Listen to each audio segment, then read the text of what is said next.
It was the end of the day, and Katsuki Bakugo was just about done packing up his things for the day. He was a bit angsty to get home and relax, but not everything worked out as planned. Katsuki! Bakugo nearly fell over when he felt a sudden weight leap onto his back. He didn't know what it was at first, but then he felt the familiar curves pressed against his back and instantly knew who it was. His cheeks tingled at the feeling and even more so with the brush of warm flesh against his hand. What the fuck, listener? I almost fucking fell on my goddamn face. His loud curses were answered with a kiss on the cheek. Oh hush, you're strong. I knew you could handle me. You tickled his ear with your breath. Right, Kachan? Bakugo's face flushed even more, and he quickly whipped around to hide it. You bitch. You snickered and proceeded to get off your grumpy boyfriend. But it seemed like that wasn't going to be the case as you felt his rough hands grab your thighs. Where the hell are you going?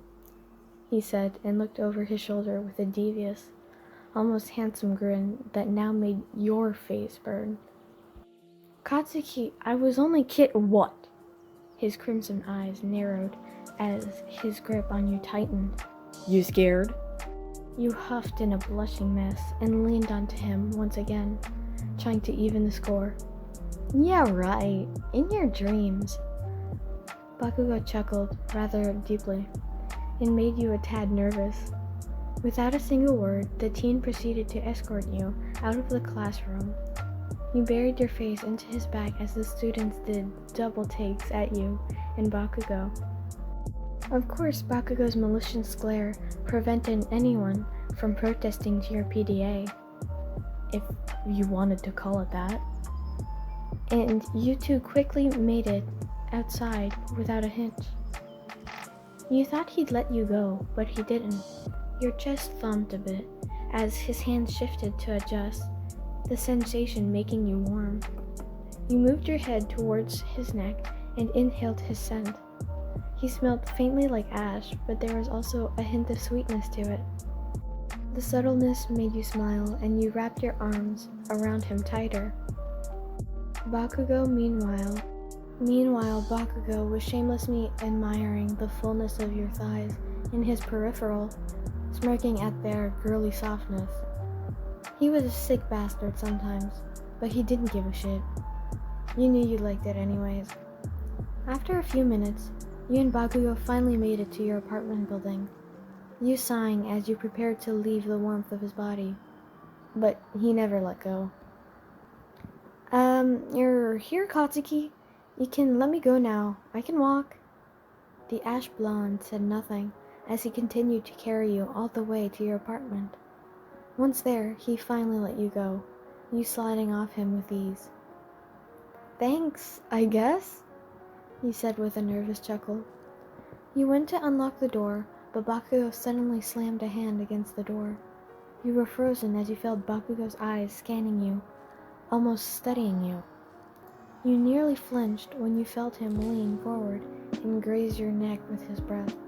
You exhaled cheekily, to which you could feel Bakugo smile at. He loved it when you would crumple in his mere presence. It made his already huge ego inflate even more. Bakugo boldly snaked his hand to your thigh again, his grin resting on your ear as he whispered to you with a gentleness that almost scared you. We should do this more often.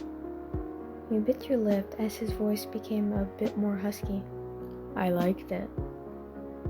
You fought so hard to keep yourself from giving in, biting your lip so hard it almost drew blood. Katsuki, you damn near moaned as you broke away from his grasp and turned your back against the door, grabbing the doorknob like your life depended on it. I gotta get inside. Bakugo scuffed, but the corners of his lips still tugged. He couldn't help it.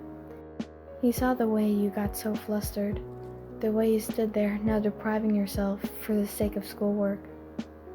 Finally, the teen backed down, removing his hand from the door, a seemingly nonchalant look on his face. Fine. He sighed as he started to walk away, but smirked when he heard you trot over to him. Wait, Katsuki!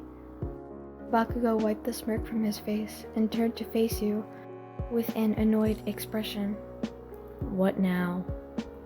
He watched you struggle with what to say next, enjoying every little moment. You forgot. He knew what you meant, but still toyed. Forgot what? He spat, trying to keep himself from smiling. You blushed at the next words that left your lips. A goodnight kiss? Before you knew it, Bakugo grabbed your chin and lifted your chin, roughly smashing his lips onto yours. You stumbled back a bit by the force and clenched the fabric of his uniform for balance. Just as you thought you were running out of air, Bakugo pulled back with an embarrassingly loud smack. Your lashes fluttered wildly as you backed up with rose-red cheeks. Bakugo turned back around. There, now leave me the hell alone. He listened as he heard you trot away again, your door quickly opening then closing. Bakugo chuckled almost wickedly while he continued, walking until his legs suddenly buzzed. He dug his phone out of his baggy pants and unlocked the screen, only to see your message exposing itself, just for him. Please call me later tonight.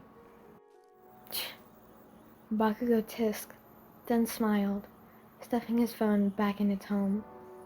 It was strange how, just a few moments ago, he was the one blushing, but now it was him making you squirm.